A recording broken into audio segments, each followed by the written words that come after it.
The African problem is essentially and fundamentally a failure of leadership, and that corruption is a manifestation of that failure of leadership. The reason why people engage in corruption is because these individuals have no agenda for their countries. The first reason why they want to get into public office is that they want to use public office to feather their nest. They get into public office so that they have prestige. But if you have men and women who are competent, then they will use their office for the benefit of their countries. They will not engage in activities that undermine their countries. I agree with you, therefore, that if Africa were to focus on the question of leadership, and Chinua Achebe of Nigeria, in my view, understands it very well. He says the problem of Africa is simply and squarely a problem of leadership. Your own Aikwe Iyama writing the leadership. Yes. Do you mean competence?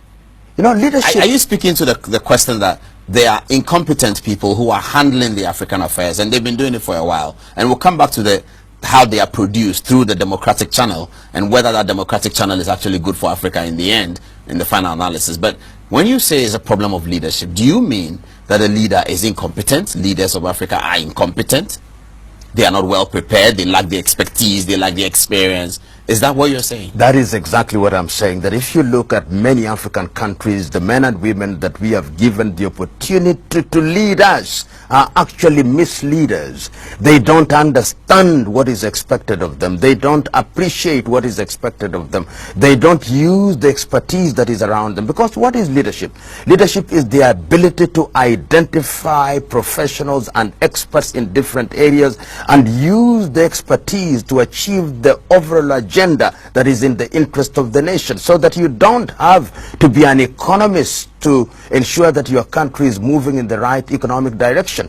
Your ability to identify those who have the technical know-how, to use that technical know-how, and to ensure that that technical know-how fulfills the desires of your people, because people have very basic needs. People want food. And therefore, you've got to ensure that your agriculture is right. People want medicine in the hospital, to ensure that you have medicine and properly trained personnel. People want infrastructure, to ensure that you have infrastructure.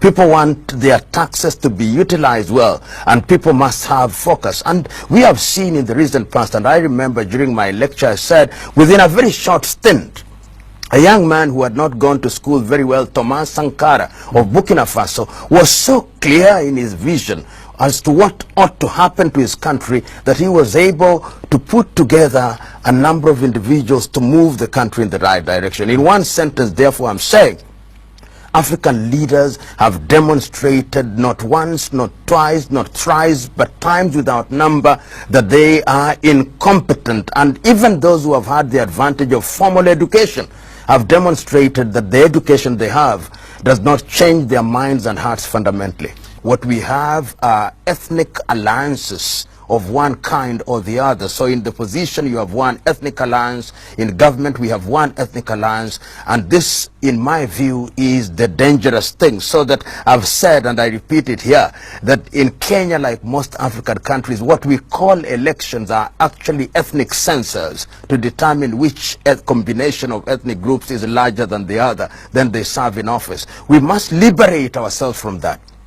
Going forward, it is not going to be easy. It's cultural. It is cultural, and it is in dangerous. Our DNA.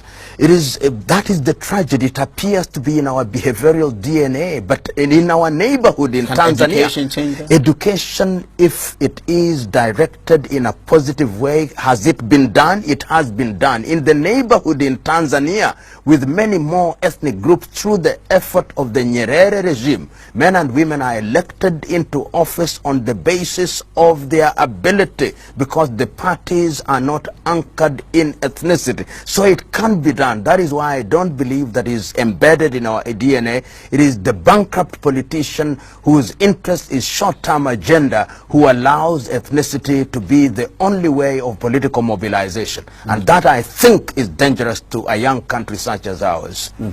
So the African populace, the African illiterate, the default position is that they revert to their default instincts of ethnic association. So that is the next battle.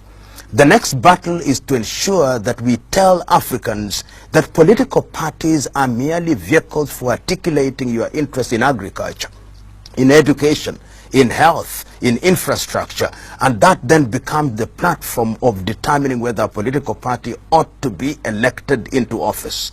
That is easier said than done. Easier said than done, because the bankrupt politician will always go back and invoke the ethnic card and say, it is our turn to eat, if you may, and that if I'm the president, we will be in a good position. And people vote for what I call feel-good effect, so that if one is from one tribe, you say, my president is the president is from my tribe, and people feel good. Africans should liberate themselves from those primitive thoughts and to realize that in the 21st century what we need are men and women who can deliver regardless of their ethnic extraction.